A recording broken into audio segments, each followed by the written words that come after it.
Hello বন্ধুরা, তোমরা সবাই কেমন আছো? আশা করি তোমরা সবাই ভালো আছো। তো আজকের এই পার্টে পাইথনের কোর্স বেসিক কোর্সে আমরা শিখব ভেরিয়েবল। ভেরিয়েবল মোটামুটি সমস্ত প্রোগ্রামিং ল্যাঙ্গুয়েজেই আছে এবং সমস্ত প্রোগ্রামিং ল্যাঙ্গুয়েজেই এটা সাপোর্ট করে। তো চলো শুরু করা যায়। তো তার আগে আমি ছোট্ট একটা কথা বলতে চাই। ভেরিয়েবল কি? What is variable? Variable is a container, just like a container. কারণ কি, ভেরিয়েবল একটা পাত্রের মতো। কারণ আমরা যেমন একটা পাত্রে যে কোনো একটা বস্তু আমরা রাখতে পারি, তো ভেরিয়েবলও ঠিক তেমনই। তো আমরা ভেরিয়েবলে একটা ডাটাকে স্টোর করতে পারি। এটা একটা ডাটাকে কিছু সময়ের জন্য স্টোর করতে পারি। তো চলো শুরু করি। প্রথম আমরা চলে যাবো আমাদের পাইথন প্রজেক্ট ফোল্ডারে। তারপরে এখান থেকে আমরা একটা নতুন ফোল্ডার ক্রিয়েট করব, পার্ট 3 নামে, এবং এটা আমরা ভিজুয়াল কোড স্টুডিও কোডে ওপেন করব।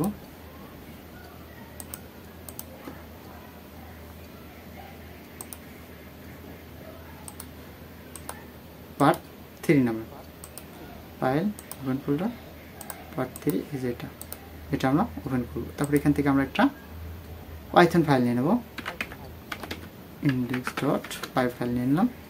আচ্ছা, নেওয়ার পরে আমরা একটা ভেরিয়েবল নিলাম x এবং এর ভিতরে একটা মান অ্যাসাইন করে দিলাম 10, বা আমরা একটা মান অ্যাসাইন করে দিলাম ডাটা, এবং এটা আমরা এখন প্রিন্ট করব, প্রিন্ট x। এবং এটা যদি আমরা এখন এক্সিকিউশন করে অর্থাৎ রান করাই, একটা টার্মিনাল নিয়ে নেব, ইম্পোর্টের পাইথন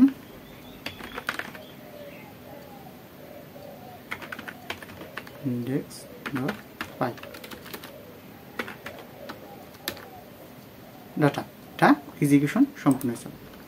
তো আচ্ছা, ভেরিয়েবল ডিক্লারেশনের কিছু নিয়ম নীতি আছে। যেমন আমরা কোনো কিওয়ার্ড, যেমন পাইথনে কিছু কিওয়ার্ড আছে, যেমন if, else, pass, break, try, catch, global, এগুলো সবই কি পাইথনের কিওয়ার্ড। আমরা কোনো ভেরিয়েবলের নাম কিওয়ার্ডের নামের অনুরূপ হতে পারবে না। অর্থাৎ আমরা এখানে কোনো কিওয়ার্ড যেমন ইফ ব্যবহার করতে পারবো না। যদি আমরা এটাকে রান করাই, এটা একটা ইরর থ্রো করবে, যে সিনট্যাক্স ইরর, ইনভ্যালিড সিনট্যাক্স। আবার আমরা কোনো ভেরিয়েবলের নাম যে কোনো ক্যারেক্টার, যেমন ইচ্ছামতো কোনো ক্যারেক্টার, যেমন $, পার্সেন্টেজ, এগুলো দিয়ে আমরা অ্যাসাইন করতে পারবো না। এগুলো একটা ইরর থ্রো করবে। তো আমরা কি করতে পারি? তো আমরা যে কোনো অ্যালফাবেট, ক্যারেক্টার এবং নাম্বার, যে কোনো অ্যালফাবেট ক্যারেক্টার, যেমন ABCD, ছোট হাতের হোক বড় হাতের হোক, এবং নাম্বার যেমন 1 2 3 4, 0 1 থেকে 9 পর্যন্ত, এবং আন্ডারস্কোর, এই ক্যারেক্টার সমন্বয়ে আমরা একটা ভেরিয়েবলকে ডিক্লেয়ার করতে পারব। এবং শুরুতেই কোনো ভেরিয়েবলের নাম বা ডিক্লারেশনের শুরুতেই আমরা নাম্বার ব্যবহার করতেও পারবো না। যদি আমরা এটাও করি, তাও একটা সিনট্যাক্স এরর দিবে। তো আমরা একটা ভ্যালিড সুন্দর ভেরিয়েবল আমরা ডিক্লেয়ার করতে পারি, যেমন মাই ডাটা। আমরা যদি এটাকে প্রিন্ট করাই, তো এখন আর কোনো এরর দেওয়ার কথা না।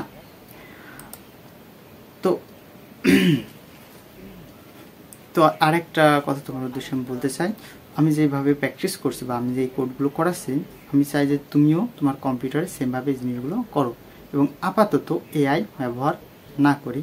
কারণ শিক্ষার অবস্থায় আমরা যখন কোনো কিছু শিখতে থাকি বা বেসিক শিখছে, তখন AI না ব্যবহার করাই উত্তম। আচ্ছা, আশা করি বুঝতে পেরেছ।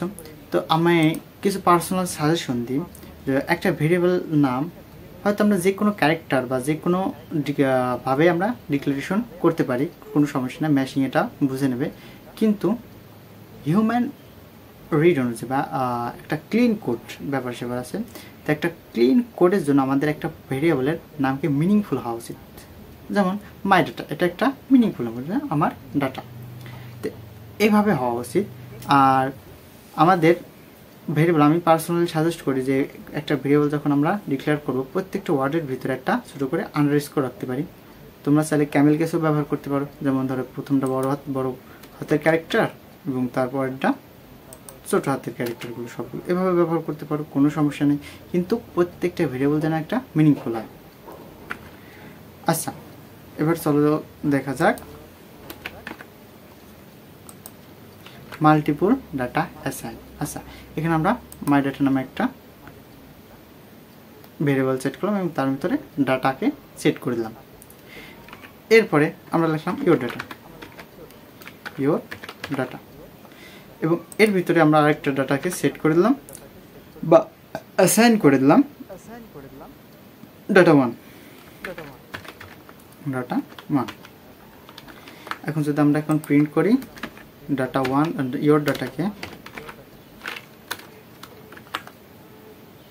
তাহলে এটা কাজ করবে ডাটা ওয়ান।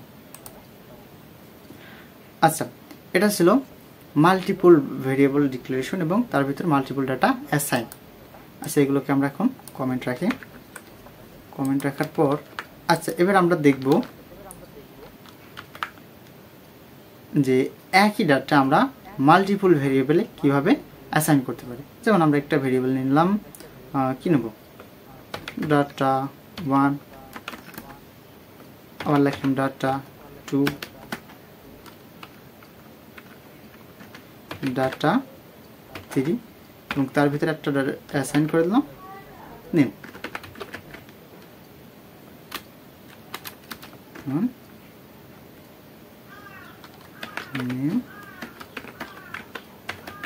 পাইথন এবং এটাকে যদি আমরা প্রিন্ট করি,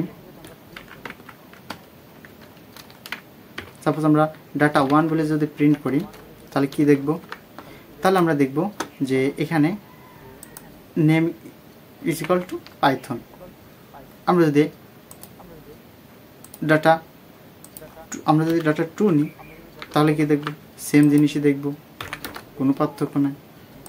আমরা যদি ডাটা থ্রিও নিই তাহলে কি দেখব, আমরা তাও সেম জিনিসই দেখব। কারণ কি, এই ডাটা ওয়ান টু থ্রি এই সমস্ত ভেরিয়েবলের ভিতরে একটা ভ্যালু অ্যাসাইন হয়েছে। তাহলে আমরা দেখলাম কিভাবে একটা ভ্যালু অনেকগুলো ভেরিয়েবলের ভিতরে অ্যাসাইন করা যায় এবং আরও দেখলাম অনেকগুলো ভেরিয়েবলের ভিতরে কিভাবে অনেকগুলো ডাটা অ্যাসাইন করা যায়। তো চলো আরেকটা জিনিস দেখি আমরা এবার গ্লোবাল ভেরিয়েবল এবং লোকাল ভেরিয়েবল সম্পর্কে দেখব।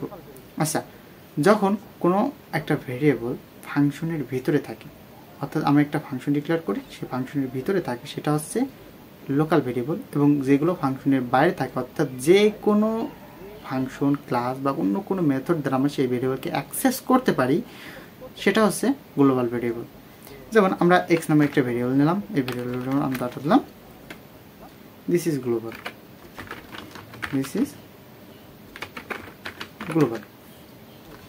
চলো গ্লোবাল ভেরিয়েবল। এবং আমি একটা ফাংশন নিলাম,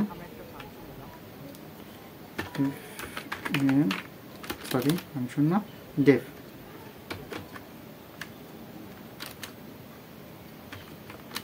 ডেফিনেশন, এটা নেম নামে একটা ভেরিয়েবল দিলাম, তার মধ্যে কোনো প্যারামিটার নয়।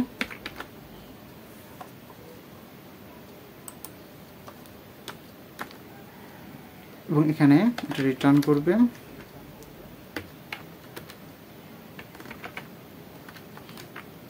প্রিন্ট করলাম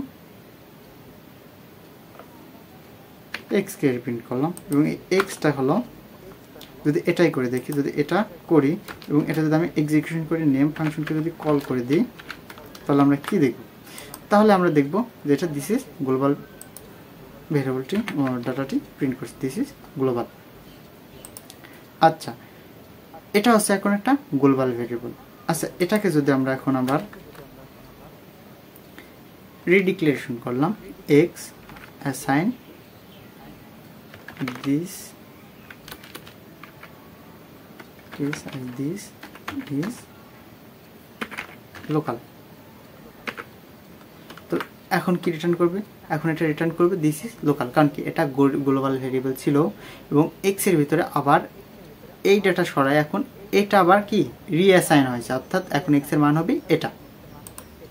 আমরা যেটাকে দিই দিস ইজ লোকাল।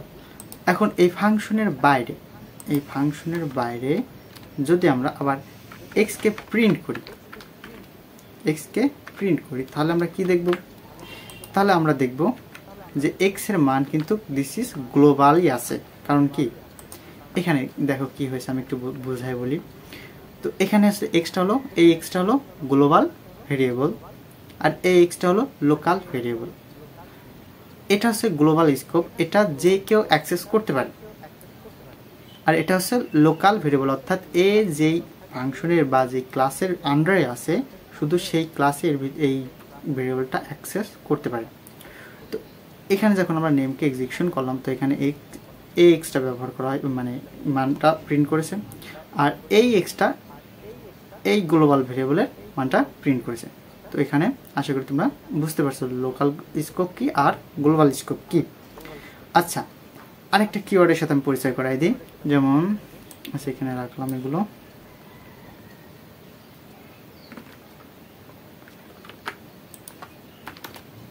আচ্ছা, আমরা একটা ফাংশন যদি এখন ডিক্লেয়ার করি, সাপোজ যদি কল করলাম একটা ফাংশন, আবার নেমে নিলাম এবং এটা রিটার্ন করছে প্রিন্ট, ডাটাকে প্রিন্ট করছে। আচ্ছা, ডাটা একটা ভেরিয়েবল, ডাটা সমান পাইথন। এখন এই ফাংশনটাকে যদি আমরা কল করি, খুবই স্বাভাবিক যে আমরা পাইথন প্রিন্ট করা দেখতে পাবো। সরি, নেমকে শুধু কল করে দেবো ফাংশন। যদি আমরা এটা করি দেখো এখানে পাইথন প্রিন্ট হয়েছে। আচ্ছা, কিন্তু আমরা যদি এখন এই লোকাল ডাটাকে যদি আমরা এখন অ্যাক্সেস করতে যাই,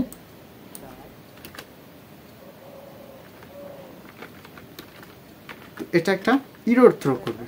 কারণ কি? কারণ ওটা হচ্ছে লোকাল ভেরিয়েবল ছিল, আমরা গ্লোবালি অর্থাৎ এই ফাংশনের বাইরে এটাকে অ্যাক্সেস করতে পারবো না। কিন্তু আমরা যদি এটার আগে যদি একটা কিওয়ার্ড লাগাই দিই গ্লোবাল, তার মানে কি হলো? তার মানে এটা এখন গ্লোবাল ফাংশন হয়ে গেছে, মানে গ্লোবাল ভেরিয়েবল হয়ে গেছে। তো আমরা এখন চাইলে এটার ভিতরে অ্যাক্সেস করতে পারি। আচ্ছা দাঁড়ান, একটু সমস্যা। আচ্ছা দেখি কোথায় সমস্যা হয়েছে। আমরা একবার নেম ফাংশনটাকে কল করি, দেন এক্সিকিউশন, এবার ঠিক আছে। আচ্ছা, মূলত এখানে সমস্যা হয়েছিল কি আমি একটু বলি, যে আমাদের ফাংশনটা ডিফাইন করা হয়েছে।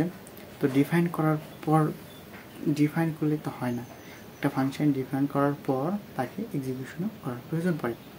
কারণ এই ফাংশনটি শুধু লেখাই হয়েছে কিন্তু আমাদের মেমোরিতে এখনও কোনো ডাটাই আপলোড হয়নি, মানে স্টোর হয়নি, তাই এই ডাটাটা ডিফাইন বা খুঁজে পারছিল না। তো একবার এই ফাংশনটা কল হওয়ার পরে কি গ্লোবাল ভেরিয়েবল ডাটার ভিতরে পাইথন এই স্ট্রিংটা স্টোর হলো এবং আমরা তারপরে যতবার খুশি ততবার এই ডাটার ভিতরে আমরা কি অ্যাক্সেস করতে পারি। তো ঠিক এভাবে একটা লোকাল স্কোপ থেকে আমরা গ্লোবাল কিওয়ার্ডের মাধ্যমে একটা ডাটাকে গ্লোবাল বানাতে পারি, অথবা সেটা সম্পূর্ণ সিনট্যাক্স বা ওই ব্লকের বাইরে রেখেও গ্লোবাল করা যায়। এবং আমরা গ্লোবাল ভেরিয়েবল যে কোনো ব্লকের ভিতর ব্যবহার করতে পারি, কিন্তু ব্লকের ভিতর অর্থাৎ লোকাল পর্যায়ে যে ভেরিয়েবলগুলো থাকে সেগুলো আমরা যে কোনো অন্য কোনো মেথড বা অন্য কোনো ফাংশন বা ক্লাসে ব্যবহার করতে পারবো না। তো এটাই ছিল আজকের ভিডিও। দেখা হবে পরবর্তী ভিডিও। সুস্থ থাকবেন, ভালো থাকবেন এবং চ্যানেলটিকে অবশ্যই সাবস্ক্রাইব করবেন। আল্লাহ হাফেজ।